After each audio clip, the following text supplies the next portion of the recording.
Okay, discuss ko muna sa inyo yung data nyo. Ito yung kasing importante dyan, yung weighted mean. Tapos itong nasa taas, nasa Excel yan. Di ko lang makopy rito. Nagkakaproblema ako. Basta nasa Excel yan.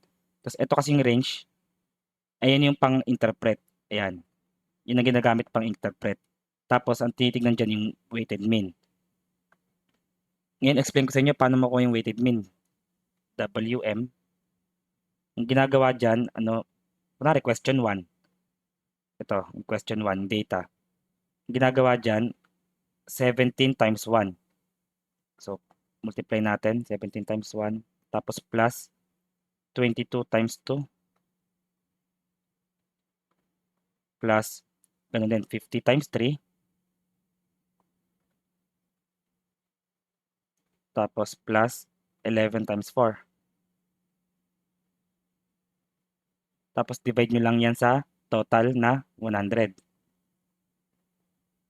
Ang makukuha nyo dyan na weighted mean, 2.55. Ito yan.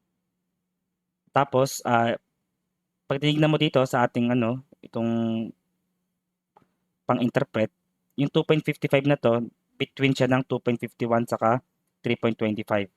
Kaya ibig sabihin yan, likely yan. Yan, likely. Kaya likely ang interpretation.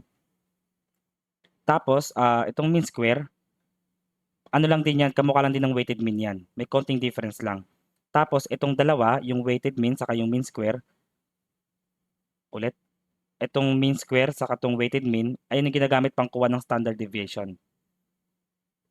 Sige, ngayon explain ko muna yung yung mean square. Boring muna ako saglit.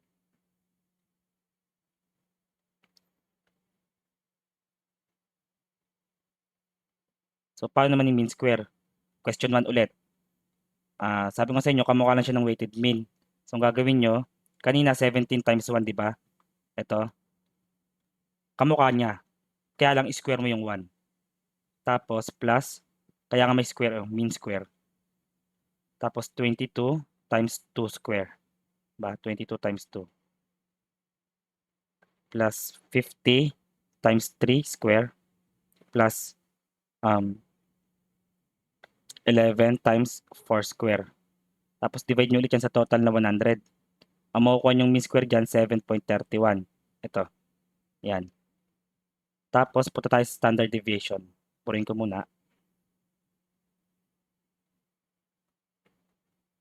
Yung standard deviation, madali lang yan. Square root yan ng mean square minus weighted mean. Ngayon, kunyari kung natin standard deviation ni 1, ng question 1, bali yan, square root ng mean square, 0.31.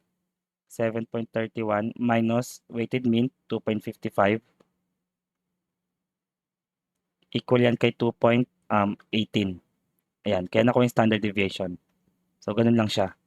Pag tinanong na lang kayo kung ano yung standard deviation, sabihin nyo, ayun yung measure ng spread ng data. Search nyo na lang din kung ano ibig sabihin ng standard deviation para ma-explain yan mas maayos. Basta tinuro ko sa inyo yung calculation.